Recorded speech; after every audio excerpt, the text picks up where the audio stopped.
Oi, seres humanos, tudo bem com vocês? Meu nome é Marta. Hoje a gente vai bater um papo muito legal sobre um representante do reino protista, que é ou são as algas, certo? Então, lembrando que no reino protista nós temos dois representantes, né? Os protozoários, não percam, não esqueçam de assistir às aulas de protozoários, e nós temos também as algas, que elas foram colocadas no reino protista por uma série de motivos, tá? O principal deles é que as algas pluricelulares não têm tecidos verdadeiros. Durante muito tempo, as algas foram consideradas como representantes do reino vegetal. Se você pegar um livro bem antigo, você vai ver assim, né? Representantes do reino vegetal. E as algas estão lá entre eles, tá? Mas hoje nós já temos a separação. E a alga veio para o reino protista. Mas quais são as características principais destes organismos? Primeiro, que todos eles são o quê, gente? Eucariontes, tudo bem? Lembrando, né, que eucarionte é o quê, gente? Eucarionte são organismos que têm células que possuem o núcleo, tá? Que mais que elas são, gente? Elas são autótrofas, ou seja, toda alga que se preze produz o seu próprio alimento por meio da fotossíntese, tá? Que mais que elas têm, gente? Elas podem ser unicelulares, ou elas também podem ser pluricelulares, certo? Mas lembrando o seguinte, que as algas pluricelulares, elas não têm tecidos verdadeiros. São pluricelulares, porém não possuem tecidos verdadeiros, tá? Elas são o que, gente? Elas são um talo, né? Isso que é importante que vocês saibam, tá? Então, neste meu desenhinho aqui que eu fiz para vocês, eu fiz o que, gente? Como se fosse um costão, né? Isso daqui é a água, tá, gente?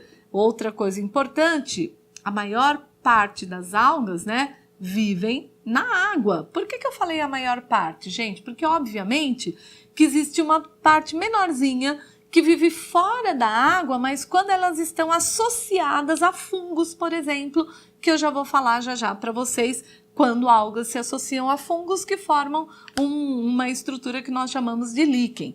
Mas na grande maioria das vezes, essas algas estão aonde, gente? Em meio aquático, tá? Então, isso é importante que vocês saibam, né? Que a maior parte das algas vivem em meio aquático. Então, isso daqui é o mar. Existe água, gente, tanto o aquático pode ser de água doce, tá? Ou pode ser de água salgada, certo? Eu estou mostrando aqui, representando como se fosse de água salgada, mas existe na água doce também. Então, olhem só. Estão vendo essas aqui, ó? Tudo isso daqui são algas. Algas o que, gente? Essas aqui são algas pluricelulares, certo? Que vocês estão conseguindo visualizar. E eu não sei se vocês perceberam, mas eu fiz de cores diferentes. Por quê? Porque uma das coisas que faz com que as algas sejam classificadas, o critério utilizado para classificação das algas é o que, gente? É pelo pigmento que essas algas têm, tá? Então, o pigmento vai ser o critério para que a gente faça o quê, gente? Para que a gente faça a classificação das nossas algas, tudo bem? Daqui a pouco eu já vou fazer uma tabelinha aí para vocês visualizarem que tipos de algas que a gente tem. Nós temos algas verdes, né? Nós temos algas vermelhas e por aí vai, tá? Então, olhem aqui. Eu tenho algas que nós chamamos de algas que se fixam no substrato, e elas são chamadas de algas bentônicas, tá? Então, isso daqui é o que nós chamamos de fitobenton, certo? O que significa isso, gente? Que são algas bentônicas, certo? O que significa? Que elas ficam fixas no substrato, tudo bem? E obviamente que essas algas vão fazer parte do quê, gente? Vão fazer parte de uma cadeia alimentar, né? Porque muitos animais dependem dessas algas para sua nutrição. Inclusive nós humanos, tá? Alguns, se você pegar os países que são asiáticos, eles utilizam muito essas algas bentônicas para sua alimentação. Existem também algas que ficam flutuando, algas pluricelulares que flutuam na coluna d'água. Então, existem algas que têm até umas espécies de boias para que elas fiquem flutuando em cima da água e elas vão andando para lá e para cá de acordo com a maré. Tudo bem? Então, ó, algas pluricelulares são divididas de acordo com o tipo de pigmento que elas têm. E daqui a pouco eu mostro para vocês quem são. Qual a importância dessas algas? Primeiro, são base de cadeia alimentar. Segundo, servem para nutrição humana, é utilizado inclusive em indústrias, etc. A gente já vai falar já já. Tudo bem? Tranquilo aqui? Eu tenho algas que são o quê, gente? Que são unicelulares, como eu já falei para vocês. Essas algas unicelulares, imaginem aqui, ó. Eu peguei esse pontinho aqui e ampliei, né? E você tá vendo mais um monte de pontinho, que são o quê, gente? São as algas unicelulares. Essas que ficam aqui, unicelulares, na coluna d'água, elas formam o que nós chamamos de fitoplâncton. Certo, gente? Mas não é o plâncton lá do Bob Esponja, não. Esses são aqui bonzinhos, tá? Esse fitoplâncton é responsável, inclusive, por uma cadeia alimentar enorme. Por quê? Os artrópodes se nutrem do fitoplâncton, o peixe maior se nutre do artrópode e o peixe maior ainda se nutre do peixe menor. Organizando o quê, gente? Uma cadeia alimentar extremamente importante. Outra coisa que é extremamente importante do fitoplâncton, gente, produção de oxigênio. Na realidade, quando a gente fala em produção de oxigênio atmosférico, tá? Quem é responsável pela maior parte do oxigênio que nós respiramos são essas algas que fazem parte do fitoplâncton. Obviamente que a floresta amazônica e outras florestas são importantes por uma série de fatores, mas não pela produção do oxigênio, tá? Elas são importantes por quê? Porque mantêm a temperatura, produzem os rios voadores que a gente chama, tem um monte de coisa, tá? Mas não necessariamente a produção de oxigênio. Quem garante a produção de oxigênio são essas algas aqui, tudo bem? Então, olhem só, hein? Algas, sempre meio aquático, tem as exceções que eu vou falar já já, são eucariontes, autótrofas, são unicelulares ou pluricelulares, mas as pluri não têm tecidos verdadeiros. As bonitonas aqui, que são as pluricelulares, se classificam de acordo com a sua pigmentação, fazem parte do fitobênton. E as unicelulares, que estão ali garantindo o nosso oxigênio, né? Façam um altarzinho para essas algas.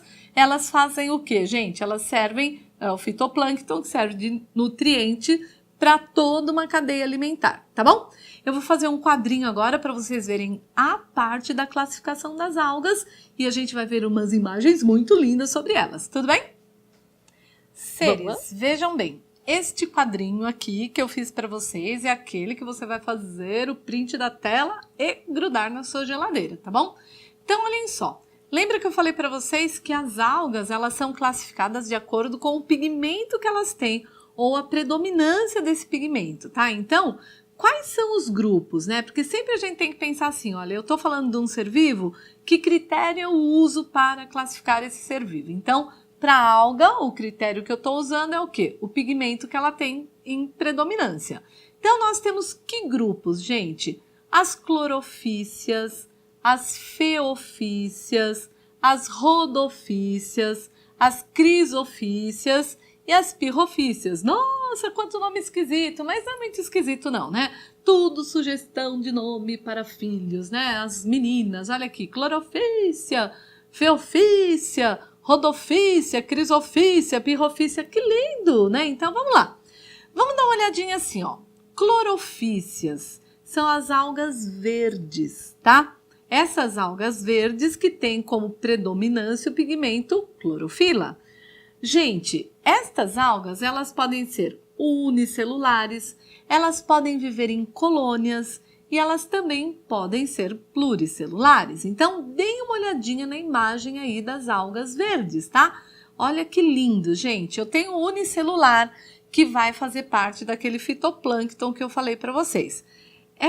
Quando formam colônias, é quando essas algas, gente, elas podem ficar fixas, como vocês estão vendo, tá? E formar grandes extensões com essas algas verdes, em cima de rochas ou não, tá? Qual a importância dessas algas? Elas têm importância alimentar, por quê? Porque, volto a falar, né? Principalmente em países asiáticos, o pessoal utiliza essa alga verde para a sua alimentação, tá? E, obviamente, tem importância ecológica, por quê, gente? Porque elas são base de cadeia alimentar aquática, tá? Porque os animais vêm, né, se nutrem delas, vem um animal maior e assim sucessivamente. Tudo bem aí? Nossas algas verdes maravilhosas. Segundo grupo, gente, feofícias. São as algas que nós chamamos de algas pardas ou algas marrons, tá? Estas algas, gente, elas têm como predominância pigmentos marrons, obviamente, né?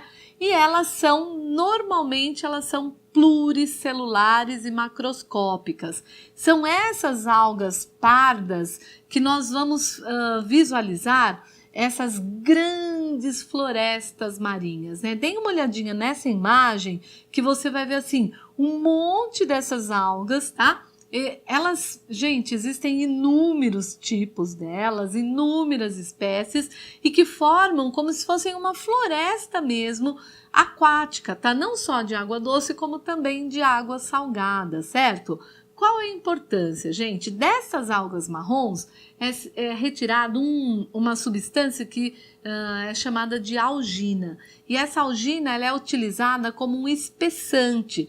Gente, espessante para um monte de coisa, para pasta de dente, para recheio de biscoito, tá? Aquele biscoito recheadinho para ficar aquela substância que tem ali no meio, né? Como fala? Um pouco mais, né?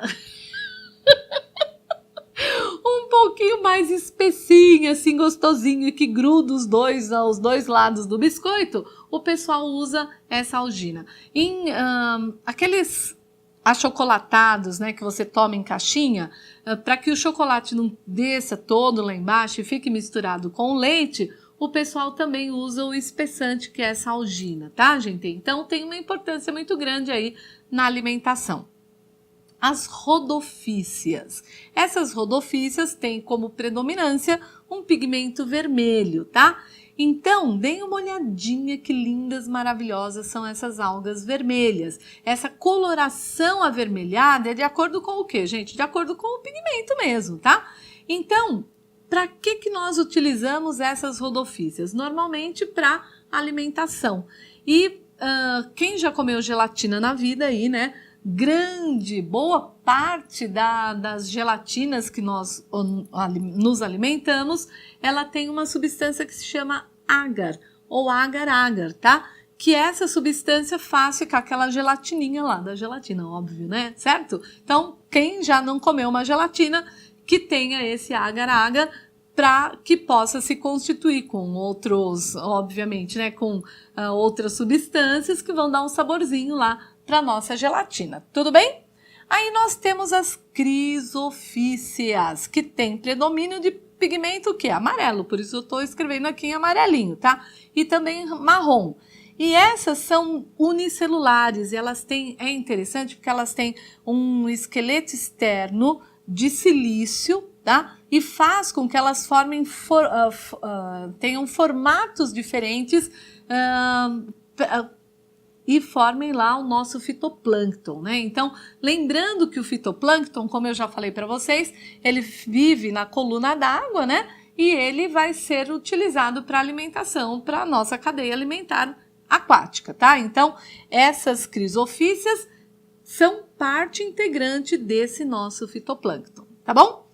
Por último, nós temos as pirrofíceas, que são as algas, também são algas verdes, também tem a clorofila como pigmento mais predominante e também são unicelulares. E essas algas aqui fazem parte do fitoplâncton, que é uma coisa muito importante, que garante, obviamente, aquela oxigenação para o nosso planeta, junto com as de cima e junto com essas clorofíceas também, tá?